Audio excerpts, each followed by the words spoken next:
Welcome, everybody, to Ripple Intent Podcast. I'm one of your co-hosts, Kyle Makrowski. With me today is John Grant. John, please go ahead and say hello. Welcome back, listeners.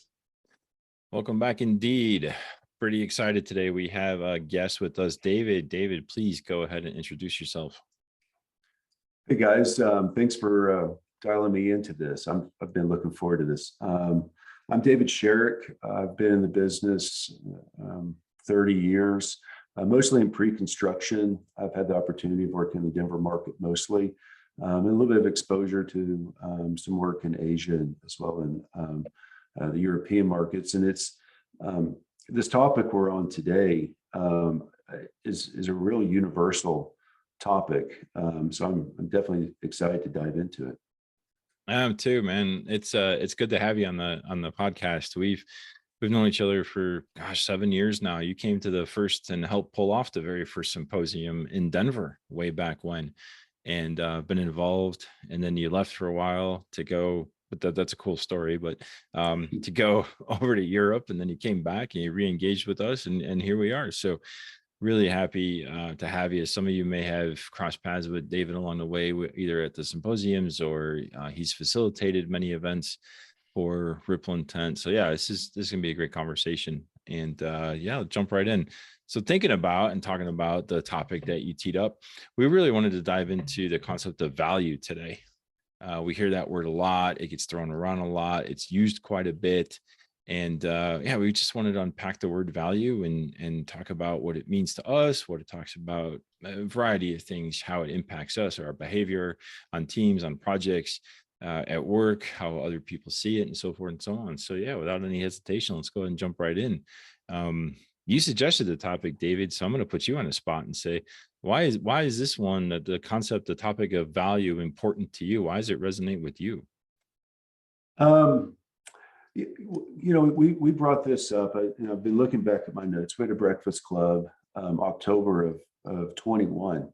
And we used value as the conversation then, and if I recall, I brought it up for that breakfast as well. So it's been ringing in my ears now for a long time, and there's a lot of reason for it.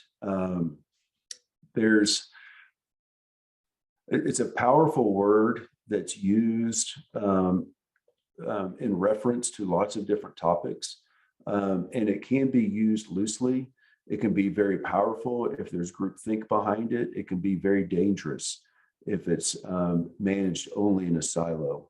And so at the Breakfast Club, we spent some time trying to define value, and it became very, very clear in that meeting that there isn't a definition. I mean, you can look at Webster, right? And Kyle, I know you already have.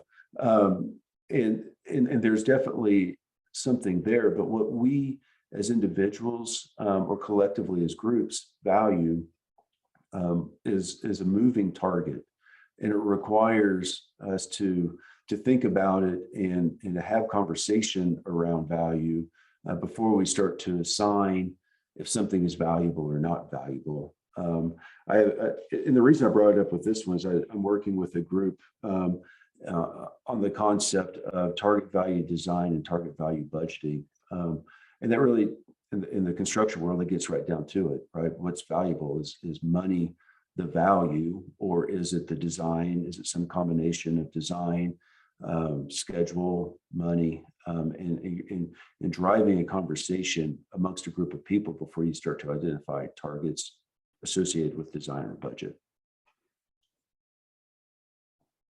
Well, it's interesting then, David, right? So coming from that concept of, all right, we like to talk about value as groups, right? But maybe we don't necessarily all share the same definition of what value is. So where does that get us into trouble?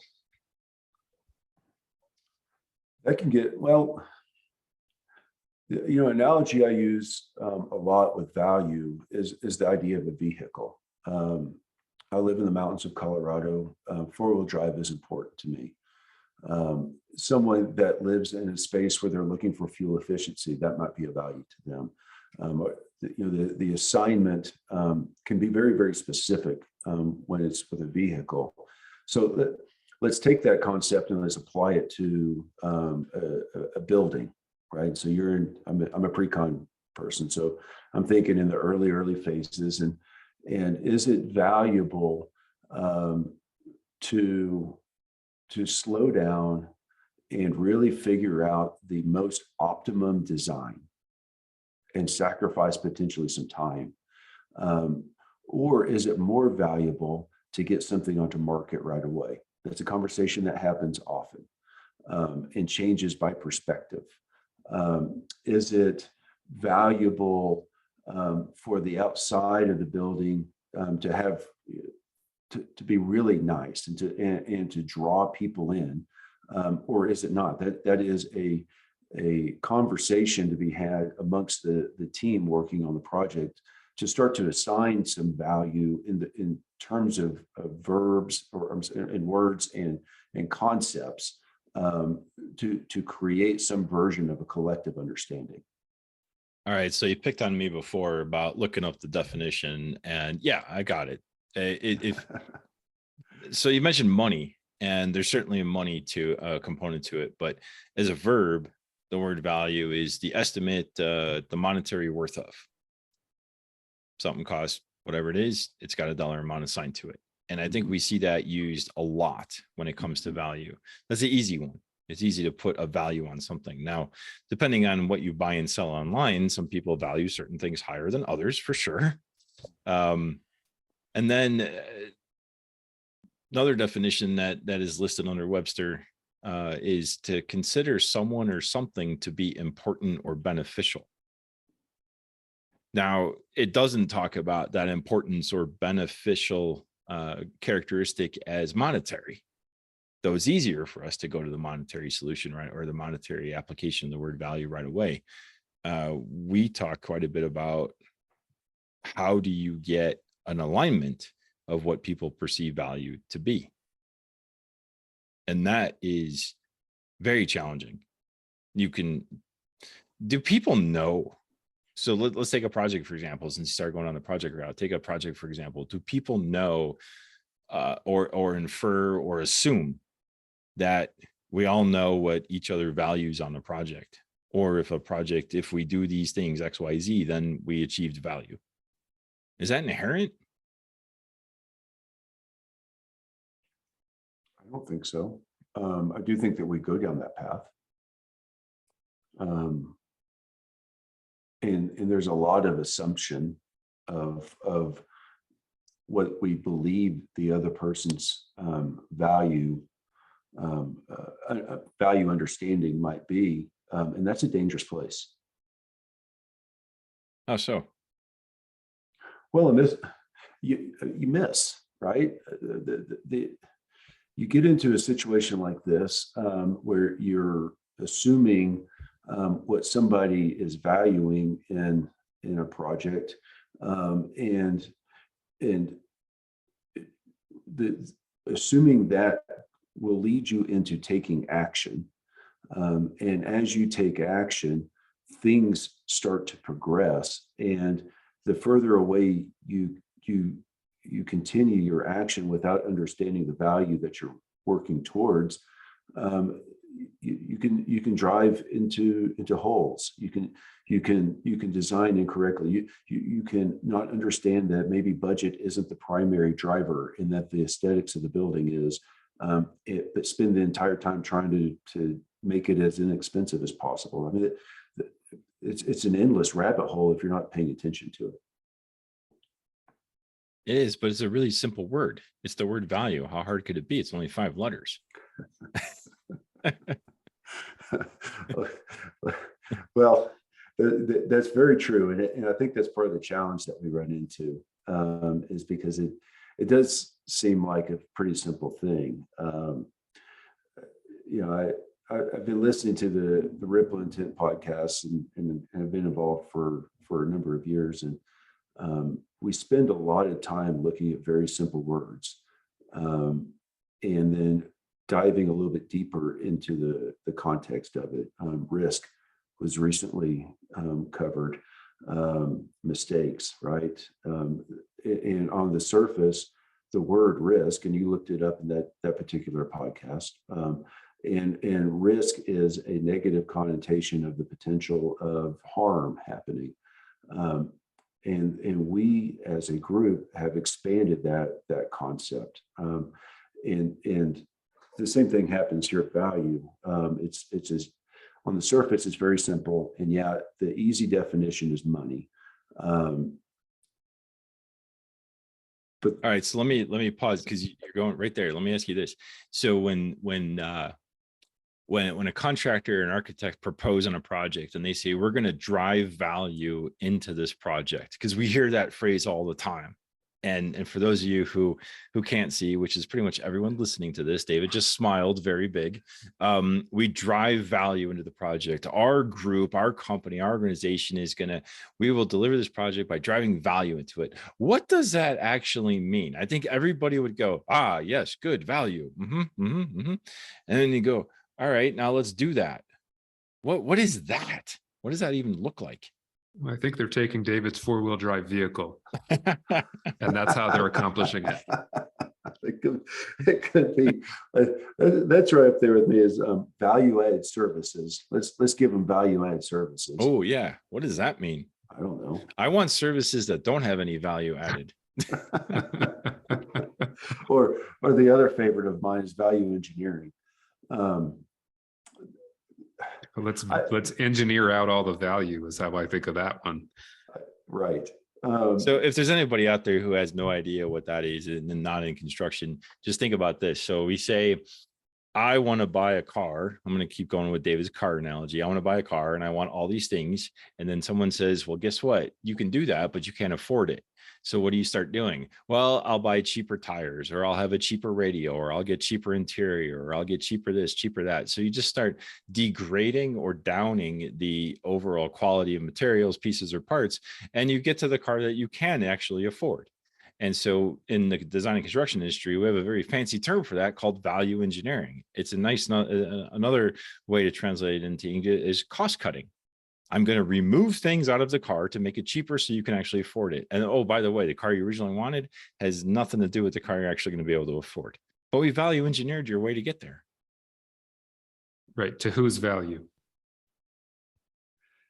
Right. Have you ever completed something, right? You have a group activity, project, whatever, and at the end, the people who actually are taking ownership of the final piece, you deliver it to them, they receive it, and they're like, well, this is nice and all, but it doesn't actually work for me. To which I go back to this whole point of, did we understand what the receiver valued from the get-go, or throughout the process? Did we ever communicate it, right? Did we forget because we got so wrapped up in the delivery and the creation of it, right? I feel like we see that all the time. Yeah, I agree with you. And Kyle, you asked, what's the danger of this? And John, I think you're hitting it. Without ask the question of what's valuable, and without deliberately and consciously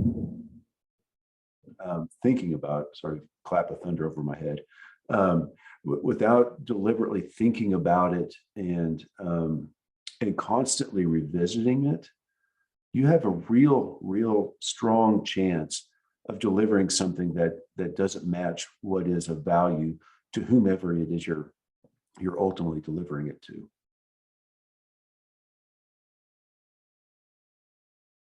Why do you think it's hard for people to articulate what's of value to them in the workplace? Your car example is easy. It's pretty straightforward.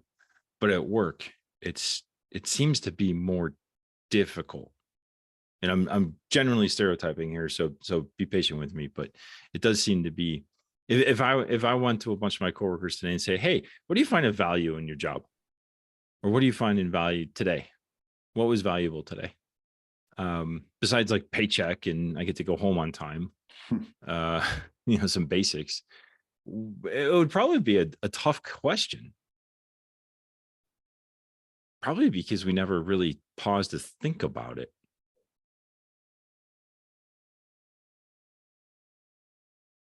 Yeah, it is a tough question. And yeah, go ahead, John. Let's pause to think about it. It's not so much the question about what do you guys value at work. The question's more of what would be how would your colleagues or your teams or the people that you work with outside or within your organization, how would they respond to a question like that? Like you probably know some of them well enough to be able to project and say, you know, I like this or I like that. This was really valuable to. I mean, some people will tell you that the company lunch, that was cool that we all went out to lunch today. And other people would be like, I have so much to do that really distracted me from the day. But both people would have gone, and the one who said this was kind of irritating probably wouldn't have said anything. Yeah. Well, I think too, like if you ask that question in your team, I actually think at least half of the people, if not more, will be like, oh wow, thanks for asking. Because nobody's asked me about that before. Except maybe at the exit interview of my last job. How true. Because then and the reason I'm asking this is because some of that, John, is how do you acknowledge the value that value is being achieved on a project or a team? So you mentioned earlier, David, the scope, the schedule, budget, the easy metrics. Are we achieving the program? Are we staying on schedule, and are we staying within the budget? Because those are givens of, we value not taking longer than you're supposed to, and we value not spending more money than we have, and we value getting what we want to get. So those are the easy metrics along the way to say, are we achieving those? Yes or no? Now, unfortunately, when we focus on those metrics, it doesn't prevent people from being jerks to each other in order to get there. You can get there a lot of different ways. And so on some teams, beating up each other on the team is okay, because we value how that drives competition, or that drives production, or it drives effectiveness. It gets things heavy. You crack the whip and you watch the slaves work.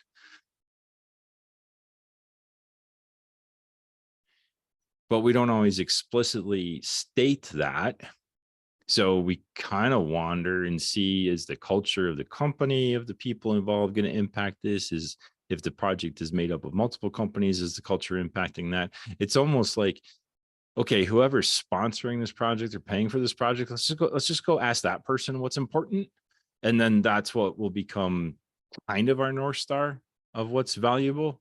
And we'll fill in the gaps with ourselves maybe along the way. It's kind of what happens. I've been on projects where we had 3 values, $500 million project, and you have 3 values. We're going to do the right thing. We're going to get stuff done, and we're going to stay within budget. Okay, well, that really doesn't help you make decisions. And I've been on projects same size where you have 37 of them. I'll never forget. This was fantastic. We valued 2 specific things. One was we were building in a downtown area, so we were going to be kind and respectful to our neighbors. And another one of the values was we are going to manage to the budget. And so here's the question. This particular project needed to have a generator built into the building. Certainly a lot cheaper to put the generator at the 20th floor than on the roof of the building, because you don't have to run as much lines and all this other stuff, fuel tanks and blah, blah, blah. So the problem with putting the generator in the middle of the building on the 20th floor was every month you had to test it, and generators are noisy. And guess what? All the neighbors in the high rises around the building were going to hear that generator. It was certainly a heck of a lot cheaper to put it up on the roof, to put it on the 20th floor than it was to put on the roof. But if you put it on the roof, then there weren't as many neighbors and they wouldn't hear it. So now we had a dilemma. We had to make a business decision on the project. We had 2 explicitly stated values that were contradicting each other. So what happened? You went to the one guy who was in charge of the project at the very top, and he goes, money.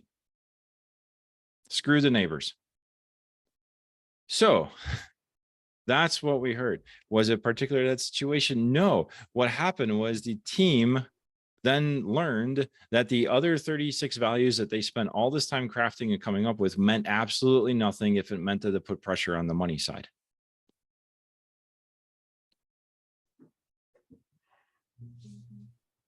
So it's an unfortunate way that values are received, but it goes back to my point of does the project sponsor or whoever is the highest up on the project team, are they the individuals who set the values in this situation where you don't articulate them along the way, or at least up front? Yeah, that makes me think about two aspects of value, and I'll use the word desirable and desired. As you described it with that project, you came up with, I think you said 32 desirable values, right? That was a collective think. And if as people living and working in this downtown area, that's how you felt with this example. But what was truly desired was money. And the spending time, in this case, it was pressure tested and it became very clear very quickly. But spending time to think about those differences could be helpful.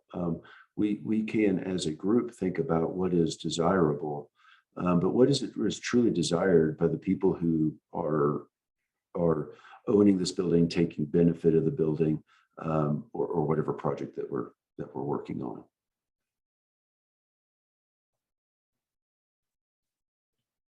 So the challenge is, how do you recognize first what the project values, and I don't know if it's first or not. How do you recognize what the project values, but how do you also understand and recognize what you value, and then what the other people that you're working with value? There's another example comes to mind. So a friend of mine is doing a project in Phoenix, and one of the things that they decided on this project was, we are going to send everybody home each day by 5 o'clock. We're not going to let people work late.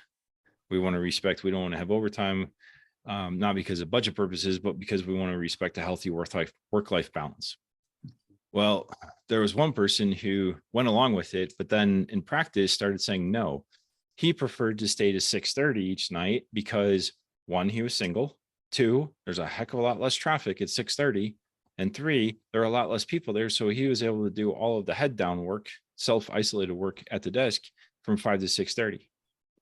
And the team had a struggle with this one, because they said, wait, this is important. We are all supposed to value work-life balance. And he said, I am. I don't want to spend an hour in my car when I can get home in 20 minutes. And so it truly did. It put the whole team in tension, trying to figure out, was that the right way to say, here's the boundary, here's how we're going to enforce this, here's how we all, quote unquote, value work-life balance, but we're not behaving in the same way. So do we still value work-life balance even though we're not behaving in the same way? Do we still share the same or place the same value on work-life balance in this situation? They got stuck. Right. I mean, you're at that point, you're imposing your version of a value on someone else. So is that valuable? Right. Or where can we give space? But I think, right, the magic in it is the conversation, right? How do we learn to communicate that? And can you communicate it up front? Perhaps, you almost like are telling a story about me, right? I get all my head down work done after 5 o'clock. And I find that time really valuable. So I can take care of everybody else during the day, right? Then I get the other time now.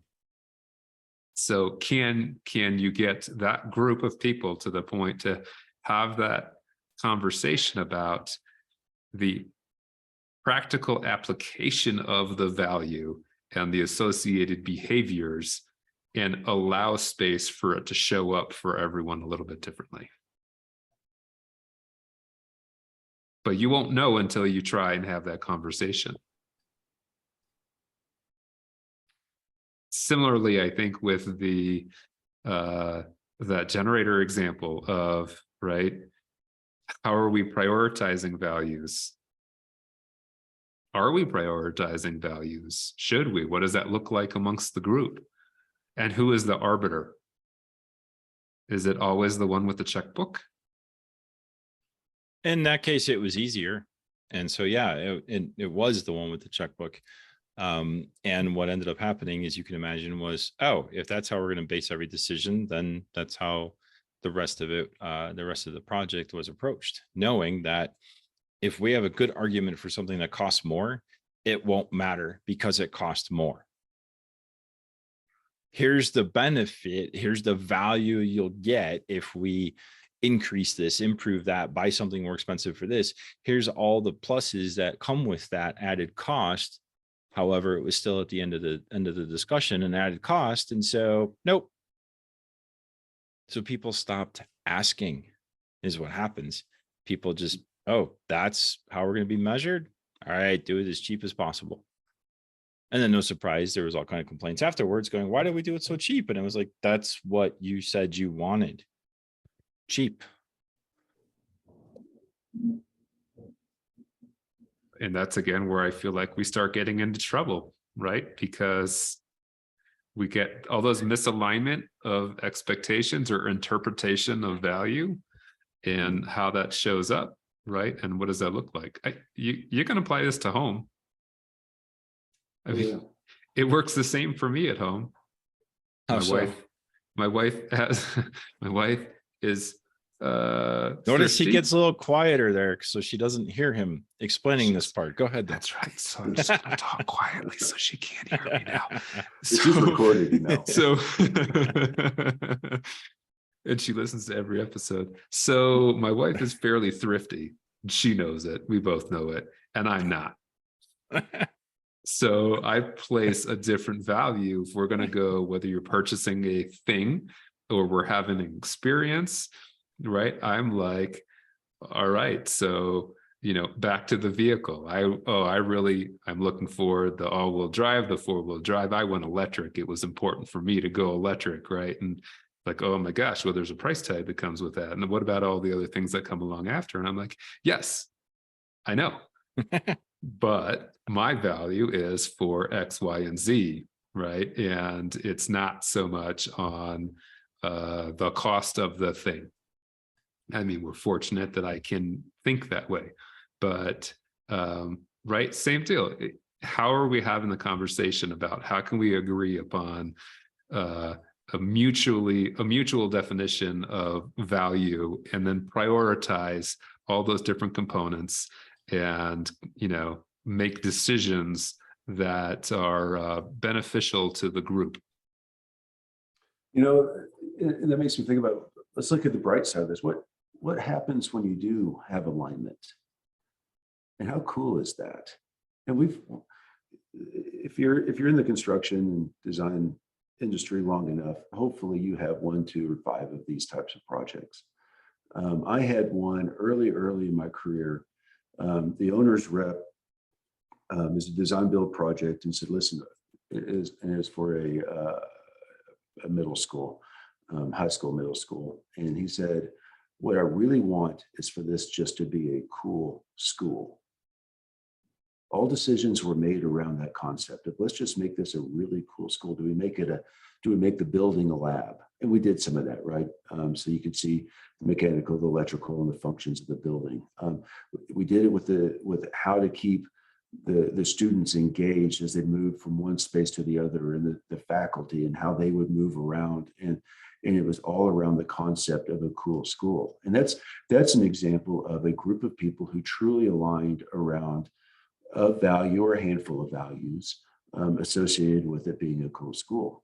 And those happen, right? Where you have a group of people who can have a conversation about what's valuable to them, what's valuable to the project, and get alignment on it. And boy, when that happens, that's fun. That's the real joy of the work that we do.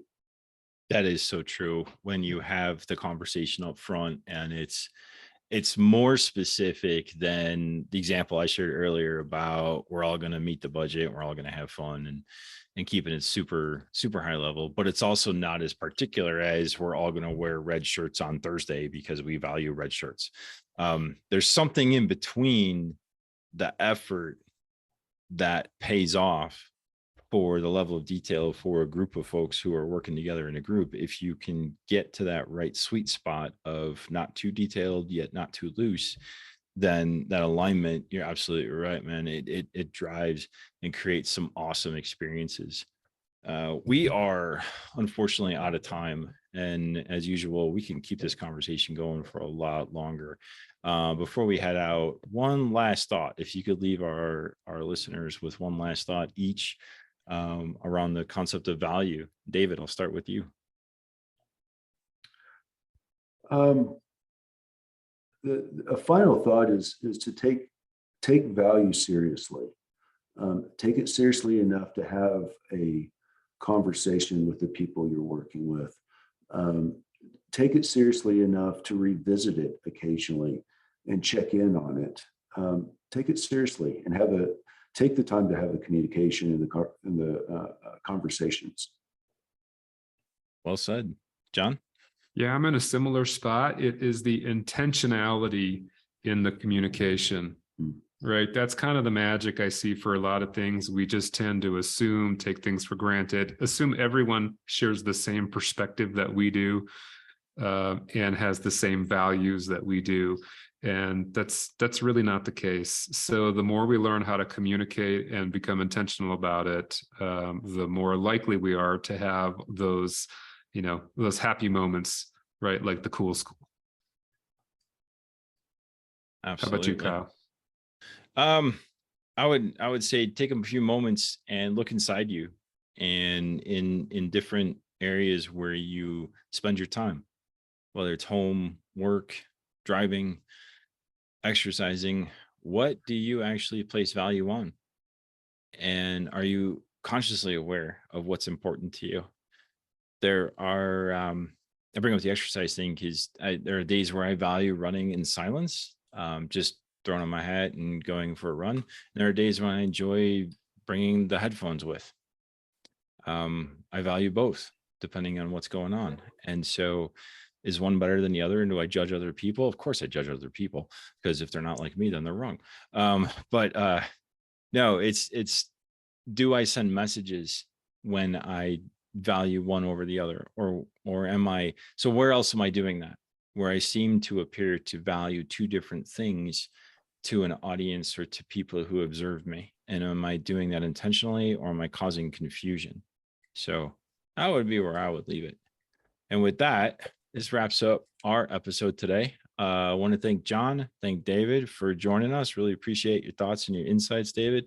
This is like you said, on most of our conversations, a lot of our breakfast clubs do explore what appear to be very simple, surface level words, but are actually very deep, complicated topics. And so appreciate you driving this one back in the day when we first came up with it and delivering it and joining us for our podcast. So with that, don't forget, check us out, our website, rippleintent.org. You can follow us on LinkedIn, follow Jon, myself, and or Ripple Intent. And with that, until our next podcast, stay well and keep trying to put what we do into practice. Talk to you all soon. Take care.